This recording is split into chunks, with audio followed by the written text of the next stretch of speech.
Assalamualaikum warahmatullahi wabarakatuh. Perkenalkan, nama saya Torik Alfi Muhibban, mahasiswa Administrasi Bisnis FISIP Unpad Angkatan 2017, NPM 81.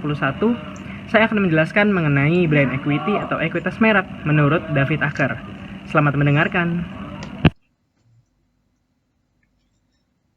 Brand atau merek adalah nama dan atau simbol yang membedakan baik berupa logo, merek dagang, dan atau desain kemasan yang dimaksudkan untuk mengidentifikasi barang atau jasa dari salah satu penjual atau sekelompok penjual dan untuk membedakan barang atau jasa tersebut dari pesaingnya. Brand equity menurut David Acker, secara definisi, adalah seperangkat aset dan liabilitas merek yang dikaitkan dengan suatu merek, nama dan simbolnya yang dapat menambah atau mengurangi nilai yang diberikan oleh suatu produk atau layanan kepada perusahaan dan atau kepada pelanggan perusahaan itu. Ekuitas merek memberikan sebuah nilai tertentu bagi konsumennya. Yang pertama, menafsirkan, memproses, dan menyimpan informasi dalam jumlah besar tentang produk dan mereknya. Kemudian, memberikan sebuah kepercayaan kepada pelanggan dalam keputusan pembelian.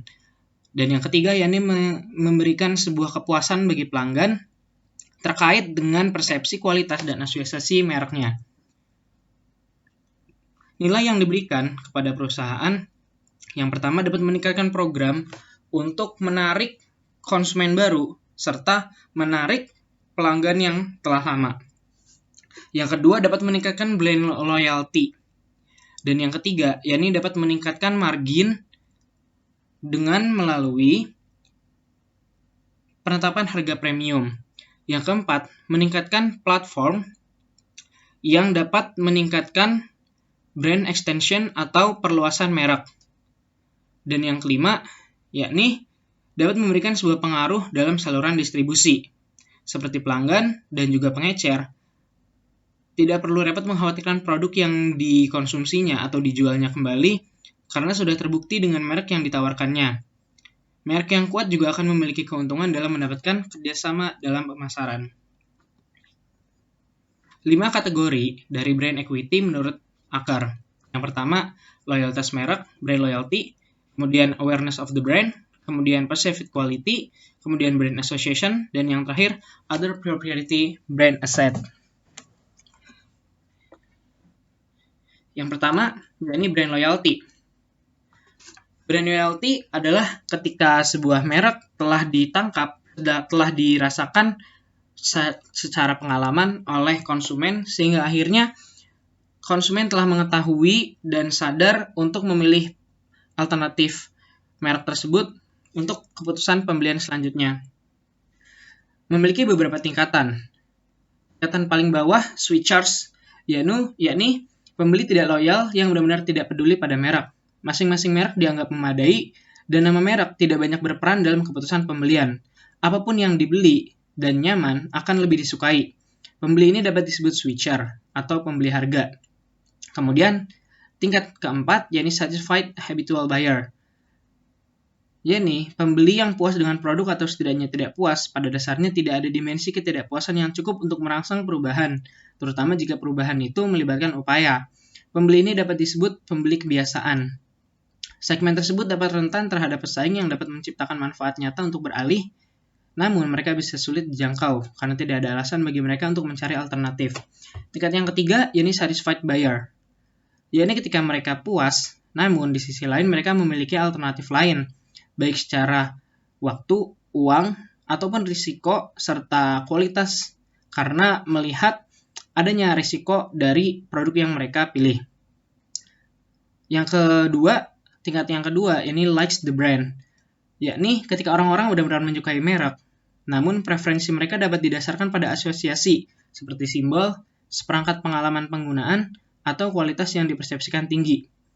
Namun, rasa suka terhadap merek seringkali melibatkan perasaan umum yang tidak dapat dilacak secara spesifik, tergantung kehidupan pelanggan tersebut. Dan yang terakhir adalah committed buyers, yakni pelanggan yang paling berkomitmen. Ini adalah cara mengukur kebiasaan yang berkaitan dengan brand loyalty. Yang pertama ada repurchase rates.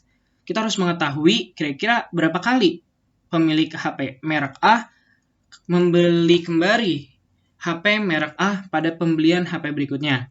Yang kedua, percent of purchase. Dari 5 pembelian terakhir yang dilakukan oleh pelanggan, berapa persen feedback yang diberikan untuk setiap merek yang dibeli. Dan yang terakhir, jumlah merek yang dibeli atau number of brands purchase. Berapa persen pembeli kopi yang membeli hanya satu merek kopi. Kita harus mengetahui lebih jauh terkait ini.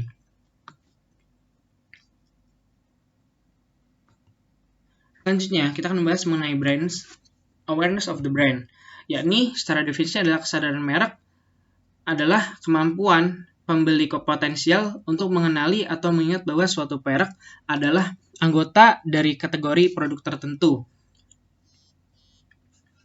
Dapat kita lihat dalam video ini.